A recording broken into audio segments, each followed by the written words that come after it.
میں یا یحییٰ خذ الکتاب بقوہ، اے یحییٰ کتاب کو ذرا قوت سے تھامنا، اور اس کو نافذ کرنے کے لیے قوت کی ضرورت پڑے گی، قوت فراہم کرنا۔ اکیلے کی قوت کافی نہ ہو تو 10 دوستوں کو ملا لینا، 150 دوستوں کو ملا لینا، جو تمہاری بات مانے ان کو اکٹھا کر لینا، کسی کے قائد بن جانا اور کسی کے مقتدی بن جانا۔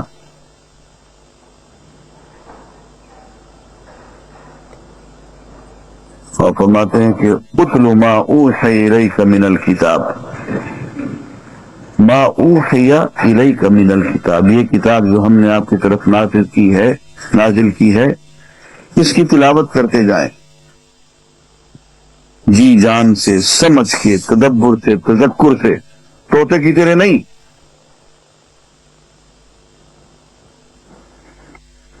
اور 20ویں صدی کے حفاظ کی طرح سے نہیں کہ آج کو کترا کر ڈالیں، چل رہی تلاوت ہو رہی۔ رب قارئ القرآن یقرأ القرآن والقرآن یلعنہ، بہت سے قاری ہوتے ہیں قرآن کی تلاوت کر رہے ہوتے ہیں، قرآن ان پہ لعنت بھیج رہا ہوتا ہے۔ حضور کے الفاظ اپنی طرف سے نہیں کہہ رہا ہوں، قاری ہوتے ہیں قرآن کی تلاوت کر رہے ہوتے ہیں، پڑھ رہے ہوتے ہیں، قرآن ان پہ لعنتیں بھیج رہا ہوتا ہے۔ میں خود لو، تلاوت کرو سمجھ کے، ٹھہر ٹھہر کے، غور و فکر کر کے، تدبر سے، تذکر سے۔ قرآن کی تلاوت کرو اور اس کے بعد نماز کو قائم کر دو۔ اقم الصلاۃ ان الصلاۃ تنہی عن الفحشاء والمنکر ولذکر اللہ اکبر، نماز کو قائم کر دو۔ میں نے رات بھی عرض کیا تھا کہ نماز کو قائم کرنے کا مفہوم ہماری جو بتایا جاتا ہے، میری رائے میں وہ غلط ہے۔ پہلے وہ 8-10 ہفتے وہ استنجا پہ گفتگو فرماتے تھے، پھر 1.5-2 مہینے وضو پہ گفتگو فرماتے تھے، 4-5 مہینے جب یوں گزر جاتے تھی، کتاب و طہارت ختم ہو جاتی تھی، تو پھر نئے سرے سے استنجا سے شروع ہو جاتے تھے۔ وہ بہت مزید تو وہاں بات کرنے کی گنجائش نہیں ہے، ملوکیت ہے۔ تو میں نے مولوی صاحب سے کہا، میں نے کہا مولوی صاحب کبھی غسل خانے سے باہر بھی آ جاؤ، وہ سارا دن غسل خانے کے اندر ہی بند کر دیا ہے تم نے۔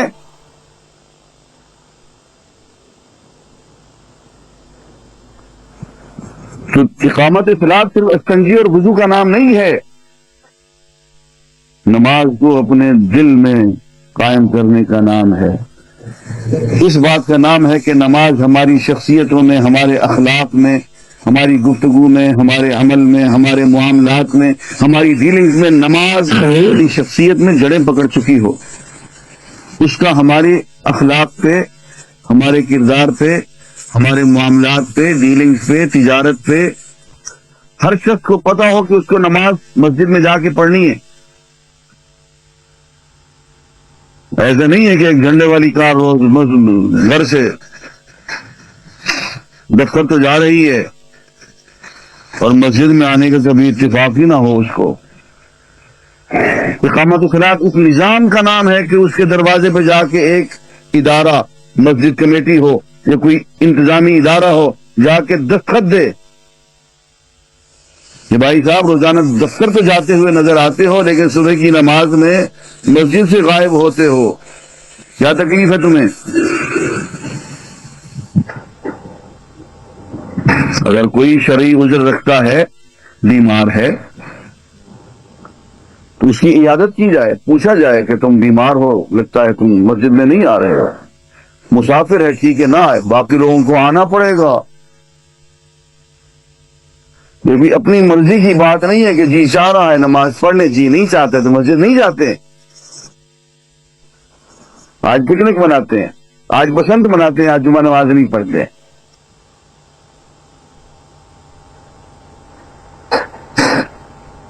یہ ایک ڈسپلن ہے، اس میں سے ہر ایک کو گزرنا پڑے گا۔ اقامت صلاۃ اس نظام کا نام ہے جس کے تحت ہر ایک کو نماز پڑھنا لازمی ہے۔ جو نہیں پڑھے گا اس کو جواب دہی کرنی پڑے گی، اس کو سزا بھگتنی پڑے گی۔ ایک مسلمان عورت سے نکاح کرنے کے لیے تیار، ایک مسلمان باپ کی وراثت لینے کے لیے تیار، یہ تو حق ہے جی ہمارا، جی مسلمان ہے نا جی، مسلمان تو شیرہ سے شادی تو کر لیں گے، وراثت بھی لے لیں گے، لاکھوں روپے، مسلمان ہیں، حقوق سارے لے لیں گے۔ فرائض کے وقت آئے گا تو جی نہیں چاہ رہا، جی آج موڈ نہیں۔ اقامت صلاۃ اس موڈ کو ختم کرنے کا نام ہے، وہ ایک نظام ہے، ایک ڈسپلن ہے، اور اس نظام کے ساتھ ساتھ دین کو قائم کرنے کا نام ہے۔ عزیزان گرامی، میں وہ باتیں آپ لوگوں سے کہہ رہا ہوں جن کے کہنے کا رواج باقی نہیں رہا، ہم اور باتیں سننے کے عادی ہو گئے ہیں، بہت لچھے دار تقریریں، ایران قرآن کی باتیں، فضائل کی باتیں، فلاں کی فضیلت یہ ہے، فلاں کی فضیلت یہ ہے، فلاں کی فضیلت یہ، اپنا کھانا خراب ہو گیا، اپنے مسائل سے بالکل چشم پوشی۔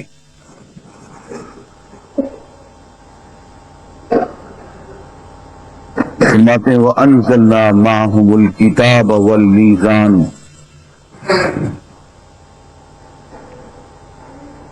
لَقَدْ أَرْسَلْنَا رُسُلَنَا بِالْبَيِّنَاتِ، ہم نے اپنے رسولوں کو بھیجا کھلی کھلی نشانیاں دے کے۔ وَأَنزَلْنَا مَعَهُمُ الْكِتَابَ، ہم نے ان کے ساتھ پھر کتاب بھیج دی، وَالْمِيزَانَ، اور ترازو بھیج دیا،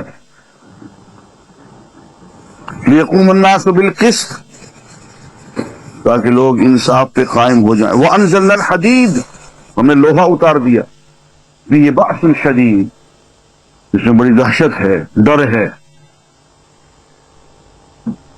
کہ جو شخص اپنے جی سے، اپنے موڈ سے قرآن